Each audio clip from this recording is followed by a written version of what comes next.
Hey, hi, hello, friends. And I'm back from vacation.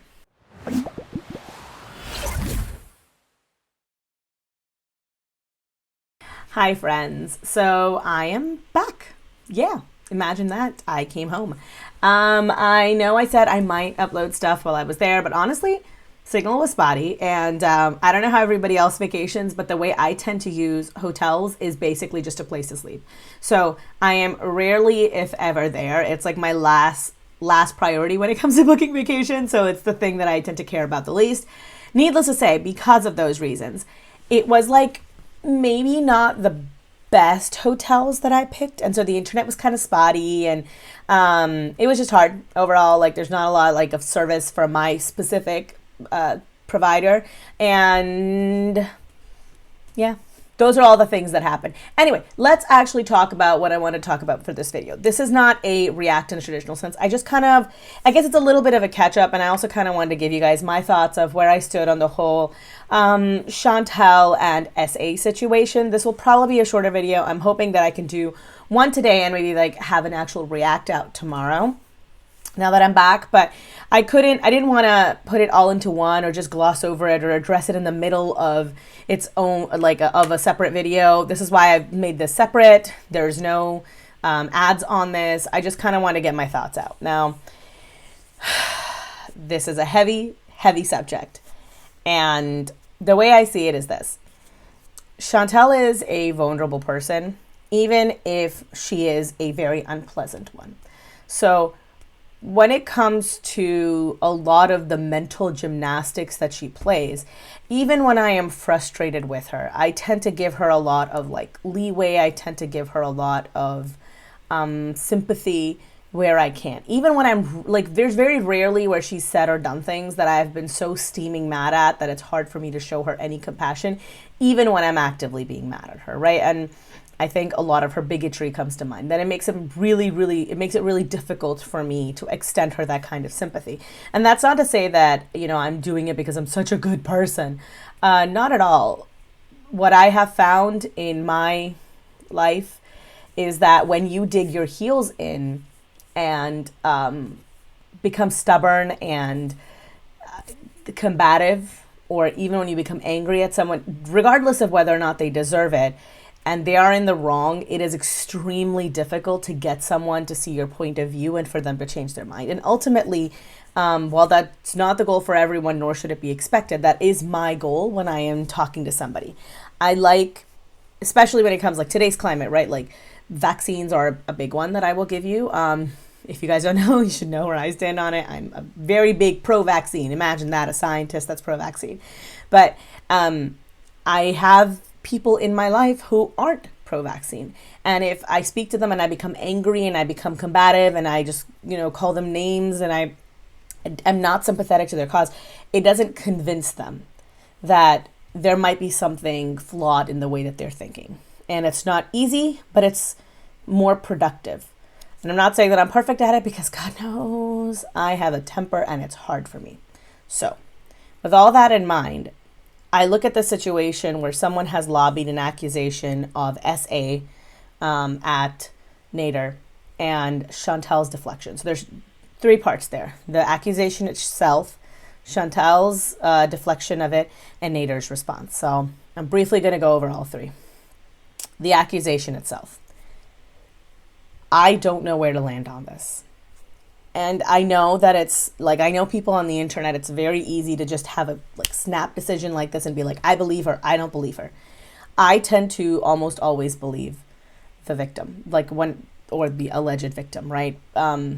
Being, I don't like using the word survivor, but being on the other end of assault like that has taught me that sometimes you aren't very readily believed because people tend to doubt your stories. They tend to find holes, poke holes in it, and you don't know every aspect of it. And especially when time has passed, your memory of it can shift. When you've got a traumatic event that happens, you begin to doubt all the stuff that goes around it. The best way I can put it is like getting tunnel vision, right? Like from my own personal experience, I remember a lot of the I remember like the smell. I remember what I was wearing. I remember the way I had combed my hair that day.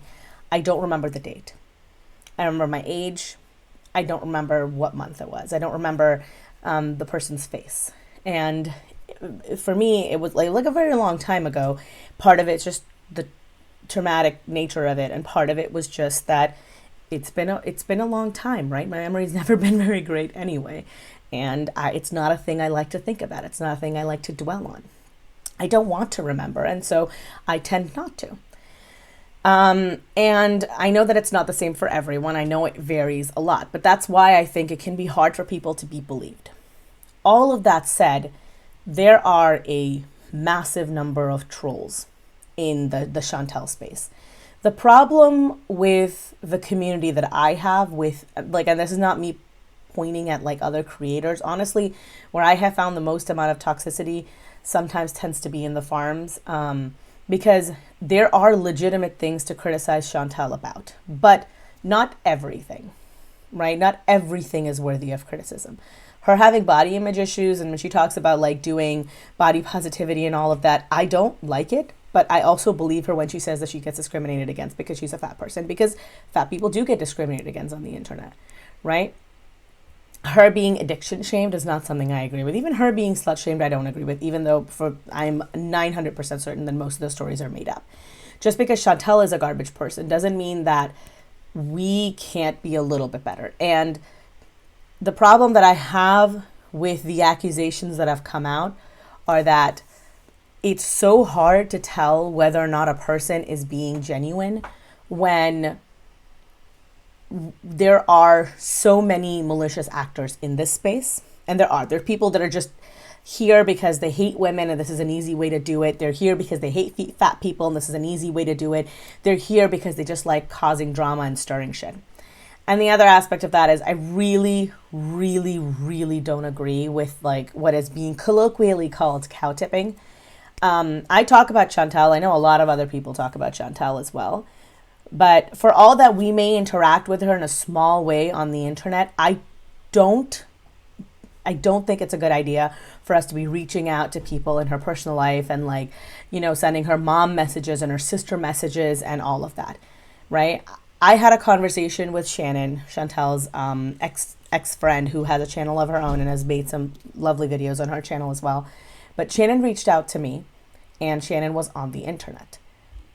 I don't believe that anybody should be reaching out and preemptively trying to, I guess preemptively is the wrong word, but I don't believe that we should be trying to affect the situation in any way unless someone's life is in imminent danger. By that I mean we see a video of Chantal where she looks like she's about to choke, in which case, yeah, like freaking text Pete or, you know, get a hold of him via his Twitter and talk to him. But I don't think that we should be interfering. It's just not our place, you know.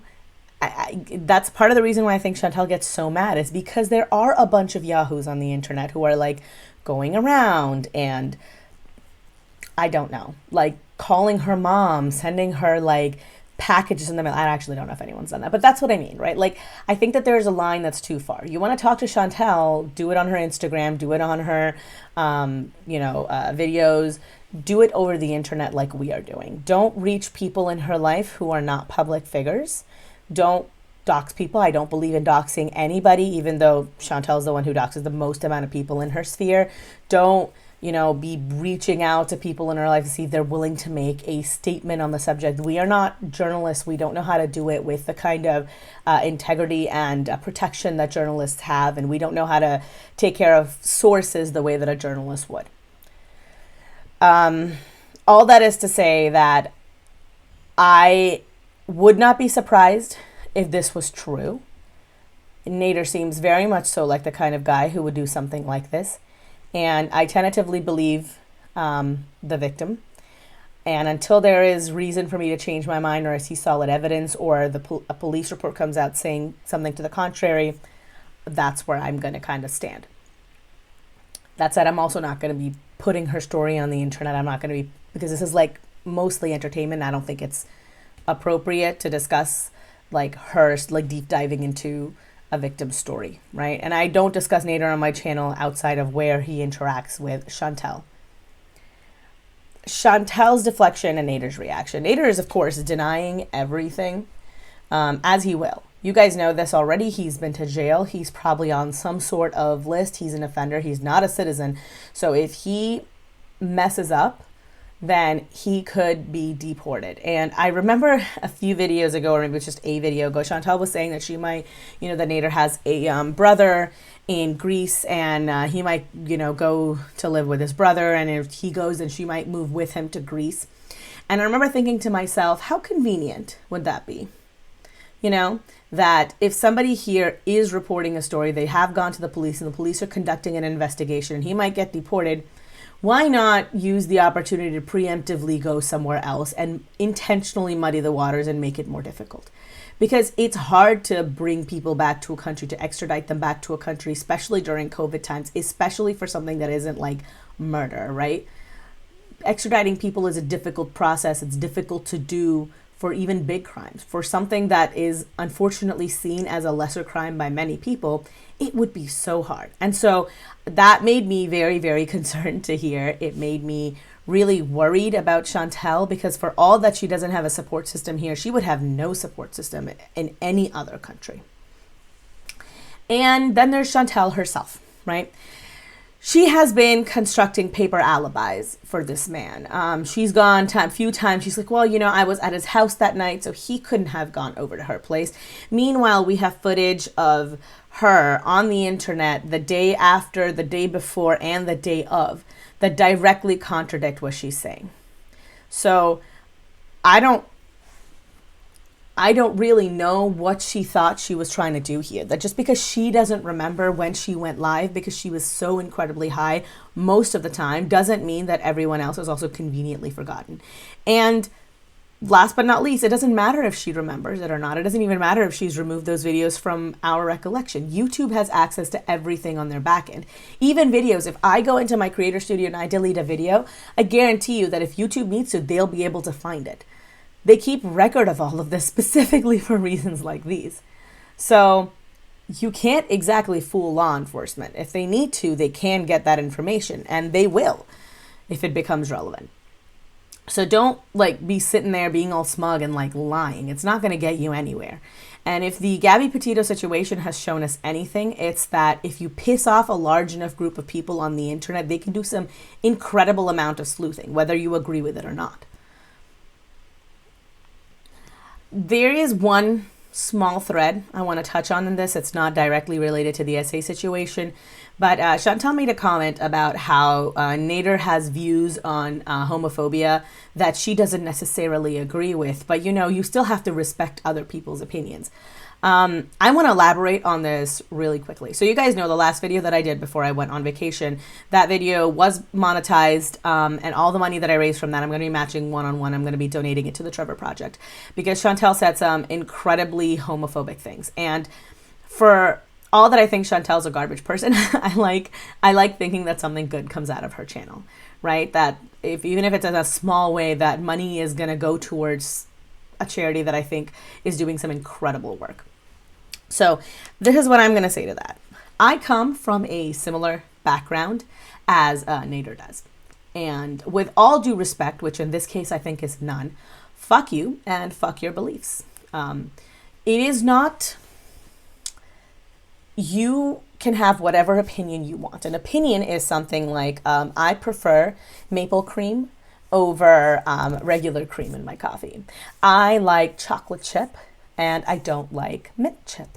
I like The Witcher, or I don't like The Witcher, which is objectively the wrong opinion, because The Witcher is an amazing TV show and or series of books and or series of games. When you are talking about the fundamental rights of other people, when you say, I think that, gay people existing, having everything that you have is wrong, what you're saying is that they don't deserve the same amount of courtesy, love, grace, space in the universe as you. They are lesser than you, that they don't deserve to exist in the same place as you. So I don't have to respect that. No one has to respect that. I don't have to respect bigots for anything. When it comes to having like that policy, you know, of like, I understand that these people, you know, don't necessarily know how to incorporate gay people into their worldview when they've spent their entire lives thinking that gay people are wrong and or bad, right? I can understand people who are struggling. I have people in my life who struggle. I have people in my life who come from a really conservative area where they're just like, I don't get it. I don't understand. And a lot of that, like I said, is approaching it with grace and kindness and knowing that these are people whose minds can be changed. Maybe they can come to a place of acceptance, and then understanding that maybe in the future, as you know, going forward, their kids can be different, right? Their grandkids can be different. It's working on a scale. It's working towards progress. But when it comes to a man like this, who has been physically abusive, who's given Chantal an STD, who has done all of these horrific things, and you find out that he's also a bigot on top of that, and Chantal's sitting there telling us, well, you still have to respect his opinions. I do not. Furthermore, there is a place where I can say, okay, I guess I can kind of see that.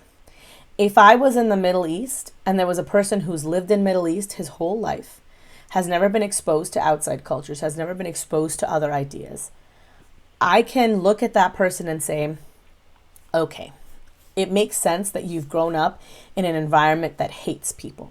It's very easy for us to look at a situation like that where we were given the option of having a differing opinion, right? And just say, nope, anyone who has a different opinion is automatically wrong. Their beliefs are still wrong, but it's much easier to see why they think the way that they think.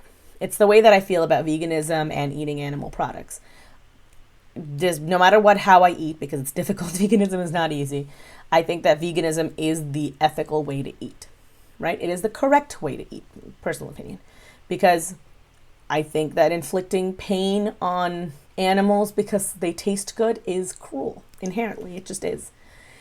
But when you're looking at people and talking to people for whom animal activism has never been a part of the discussion, where the concept of it, the luxury of it has never been there, you can say, okay, it makes sense, right? Like if I went back home, if I went back to Pakistan and I spoke to, like my uncle has a full-time driver provided to him by his company. So if I spoke to his driver and I said, hey, what do you think about veganism? He's not going to know what I'm talking about, right? This is not a concept that he has ever engaged with in any capacity. So I can understand that. Nader is not in that position. He's lived in Canada for a while now. He's been exposed to these ideas for a while now. The fact that he's still choosing to hold on to these ideals, I was going to say like a lot harsher, I think puts him firmly in the category of asshole, even if he wasn't in that category before. I don't know. My thoughts on it are difficult. Because like I said, I come from that culture and I can understand how difficult it can be interacting with people from that culture. But at the same time, I didn't get to choose who my family was, you know? I didn't get to choose to be born into like a super liberal family or anything like that. And honestly, I don't think I would choose anybody else for my family, even if I could, even if they came with better qualities. For better or for worse, my family is who my family is. But I can choose who my partner is. And my partner is, if at all possible, a bigger liberal hippie than I am. So, you know, you can make that decision. You can choose the people who you are with. You can choose your friends. You can choose your partner. You can choose where you are employed for the most part.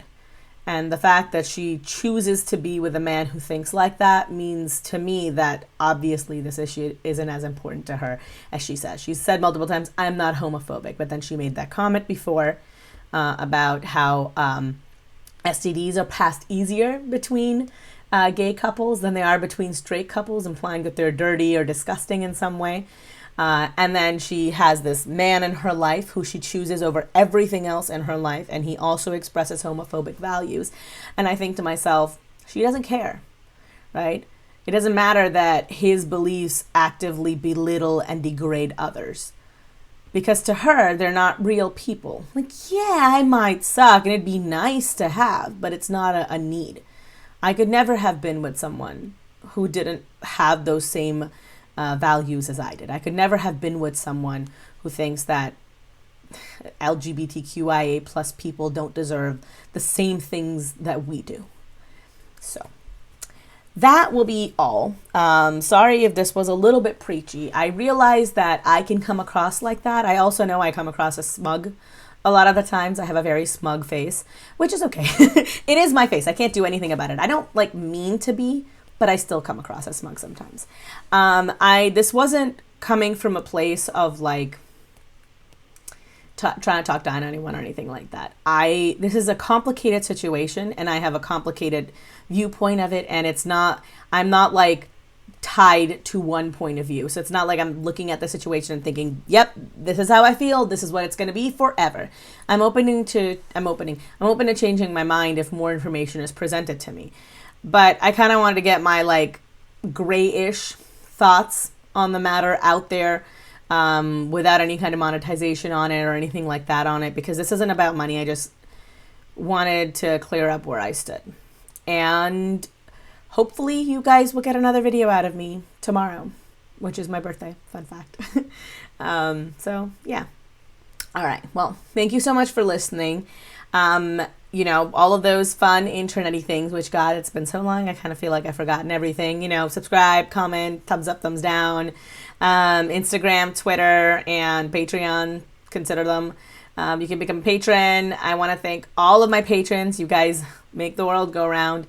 And as always, I'm Jasmine, the sequel, and I am not relatable. Peace. A special thank you to my patrons, Acrophobe, Ariel M, Christina, Courtney EP, Dainty B, Lori H, Sidra Z, Colleen L, Debbie E, Justa Jude, Kate O, Sonia P, and a special thank you to my $25 patrons, D Higgins and Oceana Song.